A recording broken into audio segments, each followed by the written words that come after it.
Hey everyone, it's meteorologist, 10 Tampa Bay meteorologist James Gregorio here, joined by First Coast meteorologist Robert Speta. So thanks for joining us again, in for Lee, I guess, this morning. So well represented here across the state of Florida.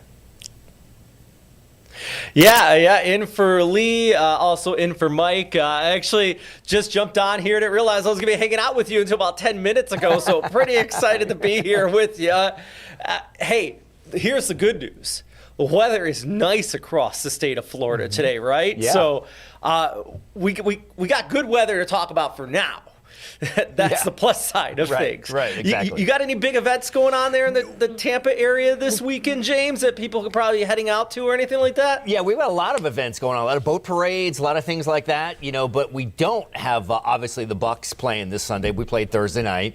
I'm sure you've probably seen a few excerpts of Todd Bowles' press conference, so they seem to be making the rounds. Obviously, the Bucks blew the lead, but that's a whole different story. So anyway, no Bucks football this weekend, but a lot of boat parades, a lot of things going on. We had the Tarpon Springs parade, boat parade last night, a lot of events this weekend, and the forecast looks great. So we're really shaping up well for that. So we'll jump right into some cameras here in and around the Bay Area, Robert. So downtown Tampa looking great, St. Pete looking awesome, Lakeland looking fantastic. A couple high thin cirrus clouds out there, nothing more substantial than that, which is fantastic. So Sarasota, Clearwater Beach, Armature Works, all looking good here. So we've had a couple drifting high thin cirrus clouds, some clouds in the mid layers, but that's about as significant as it's been thus far here this morning. So I think we've really been shaping up nicely and been fortunate to enjoy this nice day. High temperatures today will make a rebound. Yesterday we only topped out in the low 70s.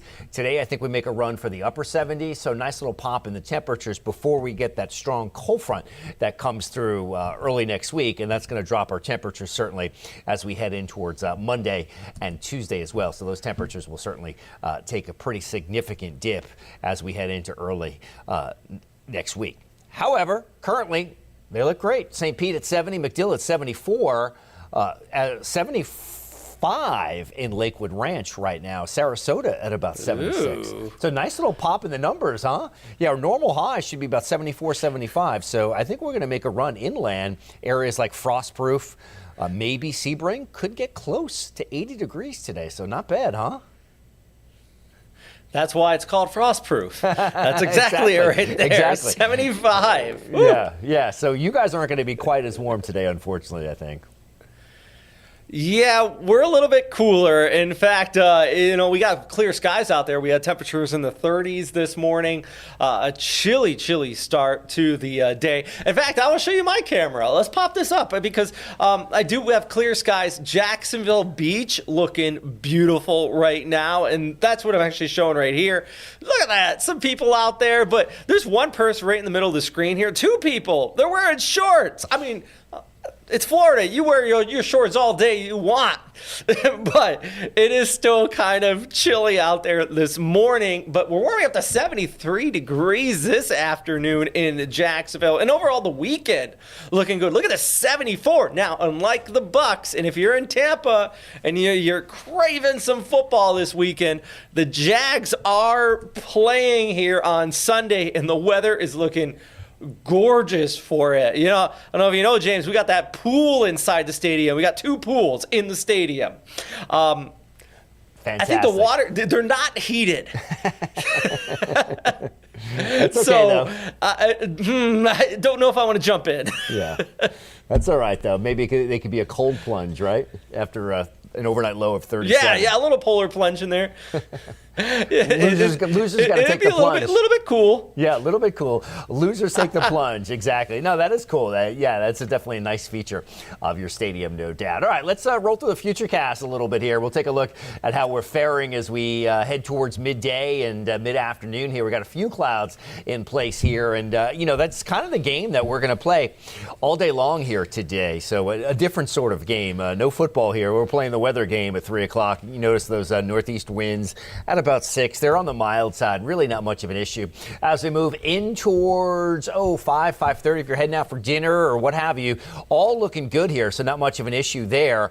Cloudiness and cloud coverage will start to build in as we head in towards 9:30, 10 o'clock or so tonight as well. And for at least a little while here, more so on the East Coast, Palm Bay down to Fort Pierce. And then the clouds will start kind of drifting a little bit, broken cloudiness overnight in towards 4 or 5 o'clock. Now, we do have like a 5% chance of a stray little shower, very, very minimal shower. We're only talking about 1 or 2 1/100ths of an inch of rain, perhaps, as we make our way in towards the overnight hours and in towards tomorrow. So really, really minimal chances. You wouldn't even notice it. But it looks like Jupiter may get into the act with a heavier downpour, which you will definitely notice tomorrow morning. But all the activity seems to be concentrated sort of south and east of us here in the Bay Area, and more so on the east coast of Florida than anything that we might encounter. And then tomorrow afternoon, we're back into sunshine. Actually, it looks like it's a sunnier afternoon, or at least a portion of the afternoon looks a little bit sunnier than what we're dealing with today. But it's a great looking day here. So again, mainly sunny to partly cloudy skies, just not perfect, but hey, some filtered sunshine at times, and at other times, full-on sunshine. Seas about a foot here on the bay, and light chop on the bay rather. Seas a foot on the Gulf. All in all, looking really good. Great day to get out there on the boat, fire up the jet ski, and have at it. How are your water temps? What, 69 degrees right now? Yeah, 69. Yeah. I like jet ski. Just wear those. It's starting to get a little cool out there. Cool, yeah. But I mean, throw on some if you had to. I mean, 69. If you're not in the water the whole time, I think is fine. So you get splashed. Yeah, that should be about fine. I wouldn't go swimming in that. Hey, I was curious. Yeah. Did you see any shooting stars last night? I didn't. I was in bed early last night, so I conked out kind of early. Was traveling yesterday, so I was kind of, tired. So no shooting stars for me. Talked to a few people, at least here in the Jacksonville area. I didn't see any. I was standing outside for a little while around 3 a.m. before coming to work this morning, trying to look for them. And, of course, the Geminids meteor shower is going on. And I bring this up because you were talking about the clear skies out there. And last night it was peaking, but it's also still going to peak tonight. So if it's... A lot of people ask me, where should I look? And I always say, especially with the Geminids, it's very easy to find Orion's belt. It's kind of one of the most easiest to find constellations in the night sky. Kind of in that direction is going to be the Geminids, and it's about 40 to 50 meters per hour. It's going to peak last night and tonight. Pretty cool. I love seeing it. Look, some shooting stars out there. It's always fun to see. And I don't know what your thoughts on this are here, James. So a SLC 41 is going to be going up at 3:30 in the morning on Monday. And I put weather 50-50 chance. 2 reasons for it. My thoughts, and I would like to hear your thoughts. One, it's going to start to get cold, but I don't think they're going to get too cold, as we know what happened with Challenger back in the 80s. They're not going to launch with those temperatures into the 50s, 50s, 30s. But the other thing is that front, the timing of that front might hinder kind of the visibility, not just visibility, but the cloud cover over top of that and everything at 3:30 in the morning on Monday. And it's a leading edge, of course, of that colder air. What do you think? What do you think 3:30 Monday morning, Central Florida? The odds of maybe them getting a rocket off here. Yeah, I think you're pretty good with 50-50 as we're trying to time out the frontal passage. And, it's tough. The last cold front that came through, kind of hung out a little bit and really was not moving in typical kind of cold front fashion. It was really slow. And, in fact, last weekend we had record-breaking rains on Sunday because of it. Portions of our area had 5 inches worth of rain, and that's been, really needed. We've been in a drought like you guys have. So that rainfall was certainly needed, but obviously if you get 5 inches in one event, a lot of it's wasted and runs off and that sort of thing. So, I think 50-50 is probably a good bet, but could certainly see it alter, hamper, delay the launch, especially with a cold front. And that's a pretty robust front. So aside from the cold air behind it, cold fronts usually have a decent shot of precip with it as well. So, more oomph, more potent than what you would get with a warm front. And as a result, they may be more inclined to delay and or exercise more caution with that sort of front moving through.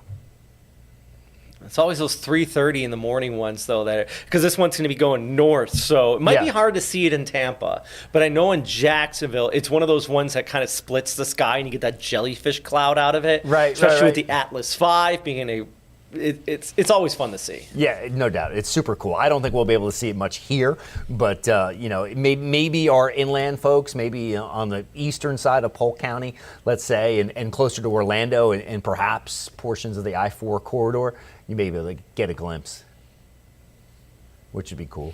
Yeah. So you want to talk about this cold air on Monday a little bit here? Yeah. Because I think so for you guys, it's not going to be too bad, right?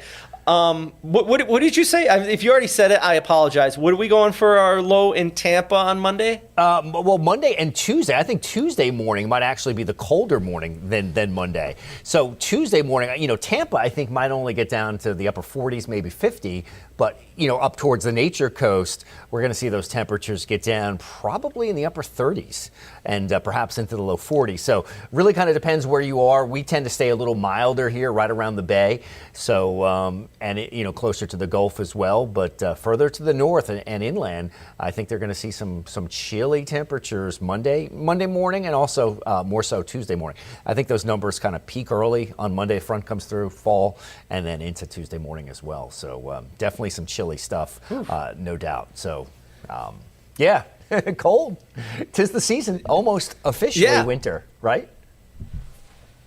Right. Astronomically. By the way, you're talking about cold air. I was just looking at this in northern British Columbia this morning. Mm-hmm. They're around minus 40 degrees at one location there.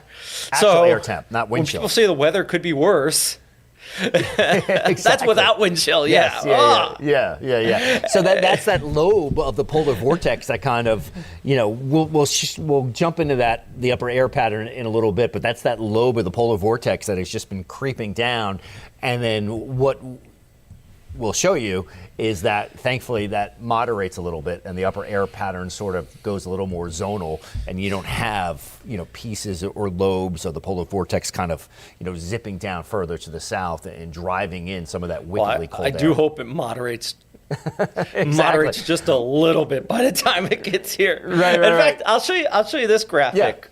This is temperatures across the United States right now, of course. In Jacksonville, central areas of Florida, we're 60s to 70s. But yeah, look at International Falls, minus 12 right now. The Jets are visiting from out of town here, playing the Jags this weekend. They're not going to want to go home. No. It's just cold. By the way, and I just want to point this out, we do have a weather impact alert in place for Jacksonville Monday morning. And I hear you when you say that Tuesday probably going to be a little bit colder, but the problem, at least for us, is that the wind is going to be in place, because once that front kicks on by, we're going to get this just tight pressure gradient setting up behind it. So it's not going to be like thunderstorm winds or anything like that, just this tight kind of straight line winds that goes with it. And the issue at that point is really going to be the wind chills. And this is gonna send a shiver up your spine, okay, James? Yeah. Look at these wind. No. I feel for our Monday morning Good Morning Jacksonville reporter. I think we should just send him to Waycross for giggles there in Southeast Georgia. Oh, no. So what are you thinking for wind chills in Tampa then? Not quite as cold, but do you expect any wind chills out there or anything like that? Yeah, but I mean, I think at best, maybe Tuesday morning we would feel closer to freezing or, something like that, but not teens, certainly. So, we don't have that level of wickedness across the Bay Area. I was just in New Jersey over the last few days and woke up one morning, it was 17, the overnight low. The actual overnight low. No wind. 17 was the low temperature. And in fact, next week, if you've got friends or family or anyone visiting up there, up north, that cold front, Monday, it's either Monday or Tuesday of next week, I think their high temp won't get out of the 20s. So cold for this time of year, no doubt. The problem with New Jersey as well is that it's not really a good sporting area, I guess, because I grew up like in upstate where you could go skiing. So you're like, okay, I hate the snow, upstate but New York. I'm going to get some hockey in. I'm going to go skiing. Yes, Yeah. upstate New York. Yeah. So I can get that hockey in. I can go skiing. You deal with it. Yeah. But there's not any skiing in New Jersey, is there? There I don't think there really is much of anything there. Yeah, Mountain Creek is there. Really? So yeah, I mean, look, it's not as good as what you would find in upstate New York or certainly Vermont and New Hampshire. But yeah, there's actually a couple little mountains. So believe it or not, with I think High Point State Park is 1,000-foot elevation, something like that. So the max, are slightly over 1,000. So yeah. So where in upstate New York did you grow up? Ooh. Oh, sorry? Where in upstate New York did you grow up? Western New York. So I say upstate Western, just south of Buffalo. So I grew up around Holiday Valley, big ski neighborhood there. Yes. I grew up right in that town. Worked there during high school. Just one of those ski bums. And then I said this cold weather is too much, and I joined the Navy and visited the tropics after that. There you go. Then you were hooked. But now here, hey. In Jacksonville now, we do have an outdoor ice rink over the holidays here, so getting those little taste of winter weather out here, I suppose, even with the 70s we got today. Exactly. Yeah, and here in the Bay Area, the Lightning, our hockey team, is got a ravenous following. So, and obviously, you win a Stanley Cup, that'll do it. But, we're just talking about this last night, the Canadians haven't won a Stanley Cup in something like 30 years. So it just seems a little ironic. They need to get on top of that. A little ironic in that part of the world where those kids learn how to skate probably before they could walk, So it just cracks me up a little bit. Anyway, let's go back to the maps here. We're talking about a little bit of rainfall potentially as we head in towards Sunday. About a 5% chance of a stray shower. So really minimal in towards tomorrow. It would be essentially south and east of I-4. So not much of an issue there. And it would be really, really slight. So that cold front we've been talking about, that frontal boundary comes through over Monday, Tuesday, and in doing so, that's really going to drop our temperatures, high temperatures as we shoot in towards Tuesday. Is it Tuesday or Monday? In the 60s here. We'll have that 7-day forecast coming up for you. All right, let's talk about that upper air pattern a little bit here. Look at the dip in the jet stream, and you could see that jet kind of taking the dip all the way down through St. Louis and just north of Atlanta a little bit. Now, this is tomorrow. Watch what happens on Monday. Sort of starts to pull out. The trough doesn't flatten out quite yet, but starts to pull further, starts to recede a little bit. And those bright magenta and purple colors sort of get pushed back into Canada, which is good because that's the wickedly cold air. And then by Tuesday, it does start to flatten out a little bit. You start to notice that ridge out to the west, that ridge of higher pressure, which is starting to build in on Tuesday as well. So I'm going to break out my pen here. So there's the ridge right up in here. So you got high pressure in here, just building in, and that area of high pressure kind of forcing the cold air up and around it, and then you start to see that dip like that. But the real colder air is really that. That northern line, if you will. So that's kind of separating the Arctic air and the cooler air. But you can see that cold air makes a run, spills all the way down through South Carolina and almost into North Georgia a little bit. Now that's Tuesday as we scoot there in towards Wednesday and Thursday. Let me clear these telestrations a little bit and. Let me see. There we go. I like the fact that high pressure ridge you're drawing there is moving east as well. So kind of bringing that warm air back, right? Exactly. So but you can see by Thursday, the ridge sort of collapsed a little bit, but it's just more of a zonal flow, and that's fine too. We keep the, the cold Arctic air here, no big ridge trough pattern, if you will, but we still have the warm air, kind of where it should be down here, and the cold air where it should be well to the north. So, and a little bit of it, in between here, the moderate air in the nation's midsection. So all is right in the lower 48. We've sort of leveled out that pattern a little bit, and, no ridges, no troughs, and everyone's kind of happy. Everything is as it should be. Can you go back to the beginning of that loop, like to the first day? Because there's another thing that I think we should point out is, like, of course, we're talking about the weather. This is our Florida chat. Yeah. But I also want to mention, the very tip of that ridge off the Pacific Northwest in British Columbia area. Yeah. They've been getting just some absurd amount of rainfall out there. That river, and it's the Pineapple Express, if you will, coming out of the Pacific Hawaii. there. River of moisture, however you want to call it. And it's just, I mean, have you seen some of the videos out of there? Yeah, they've gotten shellacked with rain. They've had some crazy flooding in Washington State, areas like that. So, so that river of air has just been hammering Vancouver, Portland, Seattle, and then just kind of, sliding over that ridge, if you will, a little bit. And, so that Pineapple connection has been strong, certainly.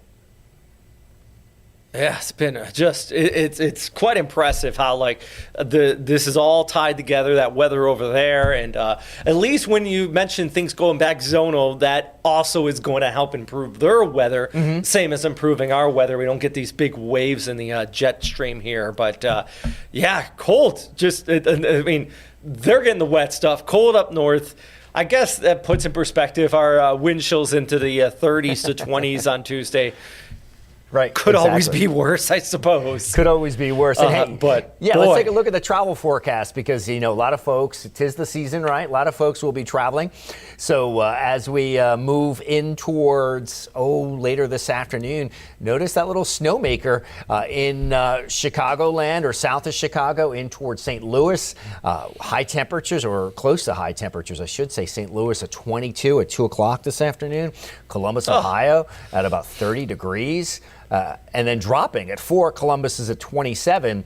And then there's that snowmaker. That's the snowmaker, by the way, for tonight into tomorrow for New York City, New Jersey, in towards Long Island, Connecticut as well, Sunday morning. Portions of New Jersey anticipating as much as 4 to 5 inches of snow tonight. So it's a pretty decent system. I mean, we're not talking about your garden variety clipper. It's not even really a clipper system. I mean, it's a, weaker snowstorm, but they've got winter weather advisories in place. Wouldn't be surprised if they kicked it up in a few counties to winter storm watch, perhaps, teetering on close to 6 inches there. So close to the criteria. So, and then you can even. Yeah, go ahead. I was going to say on the back side of that, even the lake effect snow machine churning on there all across the lakes as well. I mean, you got temperatures, what is there? Columbus, so 8 degrees, right. Syracuse at 14.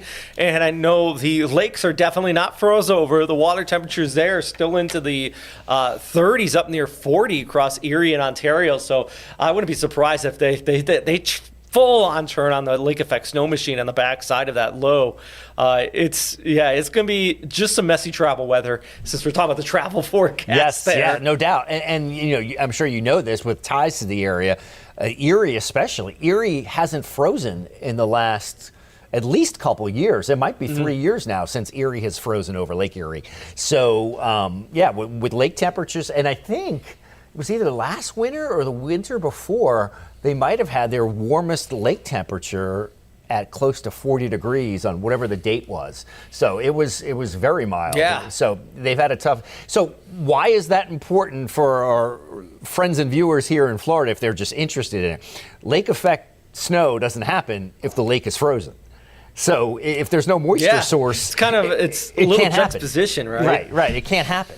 So, usually areas like that in Western New York will get lake effect earlier in the season, and then the winter gets harsh enough, the lake freezes, and then that lake effect snow machine is cut off. That hasn't happened in the last couple of years. So that means that lake effect snow machine is very much so in play all winter long. So you can get those 2, 3, and 4 foot snowstorms hammering in February as compared to years past where it's been more of a maybe December thing. Yeah. Well, thankfully, we're not going to get anything like that. No. We only got a few more minutes here. So, hey, you want to give me your 7-day and you show me yours. I'll show you mine here in just a second here. Right. What do you got there for your extended outlook? All right, so that extended forecast looks good. We're talking about a nice go. Again, Monday is our cooler day. There it is. There's that high of 64 on Monday. So that's about 10 degrees below where we should be. Tuesday, we climb into the lower 70s after coming off that overnight low, which in Tampa is right around 50. But again, Tuesday morning will be significantly colder as you make your way towards the Nature Coast, into Polk County, inland areas like that. We're going to be talking about temperatures that are going to be as low as the upper 30s and into the 40s as well. So cold start Tuesday morning, but a really nice rebound. Wednesday and Thursday, look for high temperatures. Wednesday into the upper 70s. And look at that. Next Thursday, rocking a high of near 80 degrees on next Thursday. Next Friday, also well into the upper 70s. So, the beautiful thing about the cold around here doesn't stick around too long, my friend. Wow, 80 degrees, late December. Okay, you win. You win the forecast Uncle. Here. I'll show you my 7-day here because it's the same trend.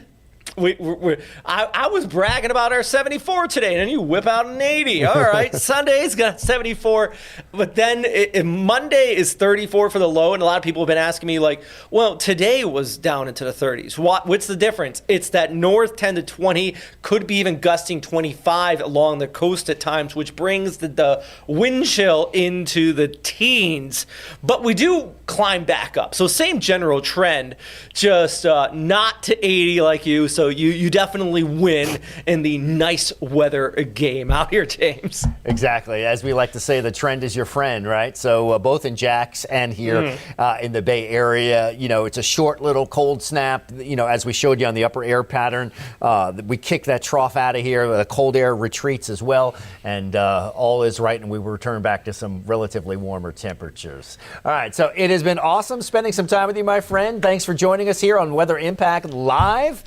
from Tampa, from Jacksonville. Have a great Saturday, everyone. We'll be back tomorrow at 11 o'clock as well. Will you be joining us again tomorrow? I will not be. You will have Mike Pringley tomorrow. Great. Excellent. All right, so we'll see Mike and myself tomorrow at 11 o'clock. Same time, same bad place. Be here. We'll see you then.